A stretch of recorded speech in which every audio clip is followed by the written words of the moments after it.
ذوالفقار علی بھٹو تھے، جس کی نصرت بھٹو رہی، جس کا بے نظیر بھٹو رانی شہید رہی، جس کا میں سیکرٹری جنرل رہا، وہ نہ حکومت کا حصہ ہے نہ حکومت کا حصہ ہے۔ پی ڈی ایم کا تو خیر 4 بھی نہیں ہے، اس لیے ہم بالکل نہیں ہے۔ یہ شہباز شریف اور اس کی کابینہ ہے جو فیصلے کر رہی ہے۔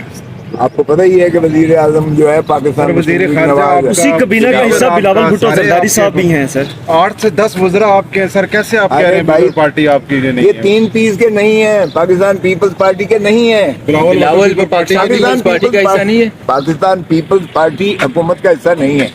اچھا، تو وہ کیوں؟ پاکستان پیپلز پارٹی پارلیمنٹیرین ہے، حکومت کا حصہ۔ آج کراچی میں بھی مقدمہ درج ہوا ہے احسان نیازی پہ، وہ تو وہاں تو آپ کی حکومت ہے، سندھ میں آپ کی حکومت ہے۔ میں تو ہر سیاسی مقدمے کے جو ہے خلاف ہوں۔ اگر محترم عمران خان صاحب غلط کرتے رہے تھے اور انہوں نے نہ صرف صحافیوں کے خلاف کیا، نہ صرف سیاستدانوں کو پابند سلاسل کیا، نہ صرف چور ڈاکو کی رٹ سے نیچے نہیں اترے، وہ بھی غلط ہے۔ اور اب بھی جو ہو رہا ہے یہ بھی کوئی درست نہیں ہو رہا، یہ بھی غلط ہو رہا ہے کہ 130 مقدمات کسی پر بنائے جائیں، یہ بھی غلط ہے۔ دیکھیں اگر یہ ریت چلے گی تو کل کو پھر کوئی اور آئے گا تو پھر یہی سلسلہ چلتا رہے گا۔ خدا پاکستان کو چلنے دیں، سیاست میں یہ تشدد نہ لائیں، سیاست میں نفرتیں نہ لائیں، دشمنیوں کی حد تک نہ آئے۔ رانا ثناء اللہ کے جو فرمودات تھے، یہ تو کھلم جنگ ہے اور دشمنی ہے، یہ زیب نہیں دیتا ہے۔ اس سے جو ہے ریاست مضبوط نہیں ہوگی، سیاسی نظام مضبوط نہیں ہوگا۔ تیسری قوت کو پھر جو ہے ایک ہم کیا پکار دے رہے ہیں۔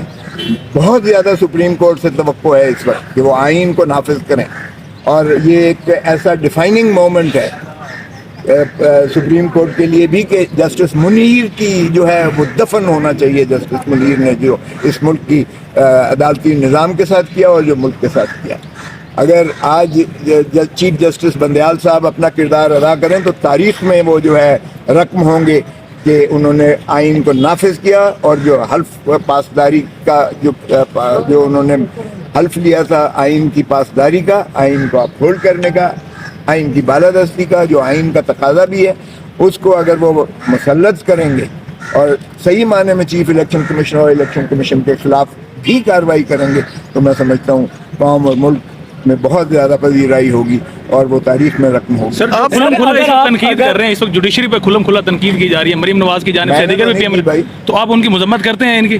دیکھیں ہر ایک کا اپنا اپنا سیاسی ایک مطمع نظر ہے، سیاست میں اونچ نیچ کرتے ہیں، یہ اب عدالت جانے اور وہ مریم بی بی جانے۔ میں اس میں مریم کا سپوکس مین نہیں ہوں، سپوکس پرسن نہیں ہوں، لیکن میں سمجھتا ہوں کہ جو باتیں وہ کر رہے ہیں، فوٹو دکھا رہے ہیں، لیکن ججز کے بچوں کو بھی نہیں چھوڑا ہے، ان کی بیٹی کو بھی نہیں چھوڑا ہے، ان کے بیٹوں کو بھی نہیں چھوڑا ہے۔ ارے بابا خدا کا رحم ترس کریں کسی پر۔ اب وہ جج تو بیچارے بیٹھے ہوئے ہیں اس حصار میں، وہ جواب بھی نہیں دے سکتے اپنے آپ کو، کیونکہ پبلک فگر نہیں ہے کہ وہ کنٹروورسی میں الجھیں۔ اور میں سمجھتا ہوں انہوں نے جوڈیشری نے بڑے پن کا ثبوت دیا ہے کہ انہوں نے کنٹیمپٹ ابھی تک نہیں دی ہے، وگرنہ یہ اگر کسی اور ہم نے کیا ہوتا تو ہم کب کے اندر ہوتے۔ ہمارے یوسف رضا گیلانی کو 5 سیکنڈ کی سزا کر کے انہوں نے جو ہے گھر بھیج دیا تھا وزارت عظمیٰ سے۔ اور مریم بی بی جو کچھ کہہ رہی ہیں تصویریں باقاعدہ دکھا کر اور جس طرح یہ الغار کر رہے ہیں، میرا نہیں خیال کہ کسی اور کو اتنی جو ہے کھلی چھوٹ مل سکتی ہے۔ اچھا سر، جس طرح آپ نے کہا کہ آپ کی پیپلز پارٹی حکومت کا حصہ نہیں ہے، تو اس طرح پھر بلاول بھٹو زرداری صاحب آپ کے لیڈر بھی نہیں ہیں، نہ آصف علی زرداری صاحب؟ نہیں دیکھیں، یہ ان سے پوچھیے گا۔ میں سینٹرل ایگزیکٹو کمیٹی کا ممبر ہوں، سینٹرل ایگزیکٹو کمیٹی میں کوئی ایسا فیصلہ نہیں ہوا ہے کہ ہم نے جو ہے اس آئین کے مابرا کوئی کام کرنا ہے، بلکہ ہمیشہ یہ ہوتا ہے سینٹرل ایگزیکٹو آئین کے ہم خالق ہیں، آئین کے محافظ ہیں، آئین سے مابرا کسی چیز کو برداشت نہیں کریں گے۔ یہی چیئرمین بلاول بھٹو زرداری صاحب نے ہمیشہ کہا ہے، اور یہی محترم آصف علی زرداری صاحب نے جب 18ویں ترمیم کی تو اس میں پیمند کاریاں تمام نکال کر ان بلکہ غاصب اور ان ڈکٹیٹرز کے نام تک آئین سے نکال کے باہر پھینکے، اور تمام اپنے اختیارات انہوں نے واپس عوام کو دیے اور پارلیمان کو دیے۔ تو اس سے زیادہ کیا ہوتی ہے؟ تھوڑا سا تضاد آ رہا ہے، آپ ایک طرف بلاول بھٹو زرداری صاحب کو چیئرمین کہہ رہے ہیں، وہ حکومت کا بھی حصہ ہیں، اور دوسری طرف آپ کہہ رہے ہیں ہماری جماعت حکومت کا حصہ نہیں ہے۔ پاکستان پیپلز پارٹی نہیں ہے، یہ تاریخی ہے، آپ جا کے دیکھ لیں، رجسٹریشن پاکستان دیکھ لیں۔ پارلیمنٹیرینز تو ہے، پارلیمنٹیرین بھی اس حد تک ہے کہ وہ حکومت میں، لیکن ہم اس کا کابینہ میں